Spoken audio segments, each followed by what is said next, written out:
यो क्या हाल है। तो वेडनेसडे सीजन 2 का पार्ट 1 रिलीज हो चुका है, जिसमें कुल 4 एपिसोड है और हर एक एपिसोड का लेंथ 1 घंटे के आसपास है। और इसके एंडिंग एपिसोड में जो बवाल हुआ है ना, उसके ऊपर बात किए बिना रह नहीं पा रहा हूँ, क्योंकि उसके हर एक सीन में एक एक क्लू है जो आने वाले एपिसोड को सेट कर रहे हैं। तो ये वीडियो पूरा एक एंडिंग एक्सप्लेन वीडियो होने वाली है, तो जिसके कारण इस वीडियो में स्पॉइलर भर भर के होंगे। देख लेना तुम्हें कैसे देखना है। देखो, इसके चारों एपिसोड देखने के बाद काफी सारे सवाल है जो मन में रह जाते हैं, जैसे कि वेडनेसडे क्या सच में मर गई या फिर वो जिंदा है, टाइलर का क्या हुआ, और उस कौवे के पीछे जो लड़की थी उसका क्या हुआ, और उस बेसमेंट में एक लड़की मिली है वो आखिर कौन है, और उस लड़की को वेडनेसडे अपने साथ ही क्यों ले जाती है, आखिर है कौन वो लड़की। तो आइए जरा इसके एंडिंग एक्सप्लेन के ऊपर विस्तार में बात करते हैं। तो चलिए शुरू करते हैं सबसे पहले सवाल से ही, वेडनेसडे क्या मर गई या फिर जिंदा है। तो well, officially she is not dead, क्योंकि इसके दूसरे पार्ट का टीजर रिलीज हो चुका है और उसमें हम आंख फाड़ फाड़ के देखते हैं कि वेडनेसडे जिंदा है फिलहाल, मगर कोमा में है। तो एपिसोड 4 के एंडिंग में हम देखते हैं कि टाइलर हाइड बन चुका है और वो अपनी मास्टर को भी मार दिया है।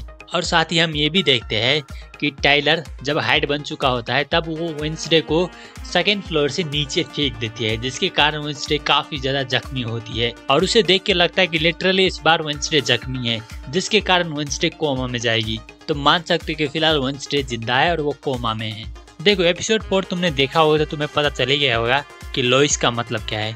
लोइस किसी पर्सन का नाम नहीं है। लोइस का मतलब है long term outcast investigation study, जो बेसिकली विलो हिल के बेसमेंट के अंदर आउटकास्ट के ऊपर एक्सपेरिमेंट करते हैं, ताकि उस दुनिया का जो नॉर्मल पीपल है उसमें भी वो लोग आउटकास्ट का पावर को डिस्ट्रीब्यूट कर सके।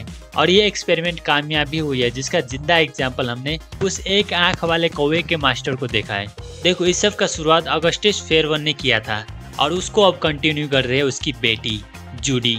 और हमें ये भी पता चलता है कि जूडी और कोई नहीं बल्कि उस एक आंख वाले कौवे का मास्टर भी होती है, जो सारे कौवे को कंट्रोल करके मर्डर कर रही होती है।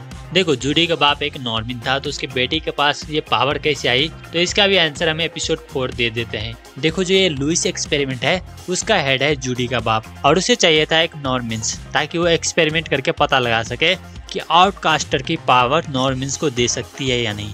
तो इस्तेमाल करती है अपने बेटी जूडी को, जिसके कारण जूडी के पास पावर भी आ जाती है और वो कौवों को कंट्रोल कर रही होती है। फिर आगे हम देखते हैं कि फेस्टर यानी कि वेडनेसडे के अंकल जूडी के ऊपर इलेक्ट्रिक अटैक करती है, जिसके कारण पूरे विलो हिल की पावर सप्लाई कट जाती है, जिसके कारण पूरे आउटकास्ट और क्रिएचर भी जेल से बाहर आ जाती है। साथ ही टाइलर भी बाहर आ जाता है और वो हाइड बन के अपने मास्टर को ही मार देती है।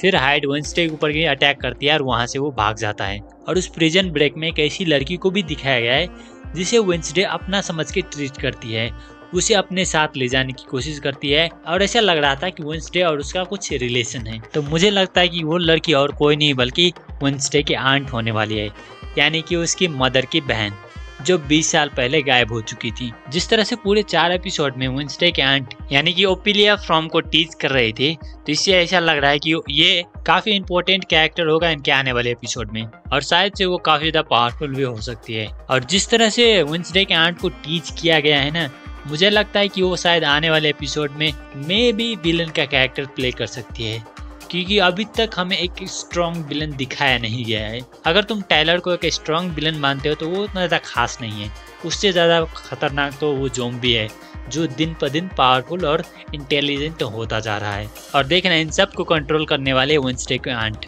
जो कि काफ़ी ज़्यादा खतरनाक होने वाली है। देखो, अब 4 एपिसोड बाकी है, जो कि हमें 3 सितंबर को देखने को मिल जाएगा। मगर इंटरेस्टिंग बात यह है कि वेडनेसडे कोमा में चली गई है, उसका आंट भी रिलीज हो चुका है, टाइलर भी रिलीज हो चुका है, ज़ॉम्बी अलग ही तबाही मचा रहा है, और वेडनेसडे के पास उसका पावर नहीं है। तो इन सब चीज़ को वेडनेसडे कैसे सॉल्व करेगी, ये देखना काफ़ी ज़्यादा इंटरेस्टिंग है। बाकी आप लोगों को क्या लगता है मुझे कमेंट करके ज़रूर बताना, और अपना थ्योरी कमेंट में ज़रूर बताना। किसी का इंटरेस्टिंग लगा तो मैं पिन कर दूंगा। मैं तुम लोगों का भी ओपिनियन सुनना चाहता हूँ, तो कमेंट करके ज़रूर बताना। तो बस आज के लिए इतना ही, मिलते हैं नेक्स्ट वीडियो में।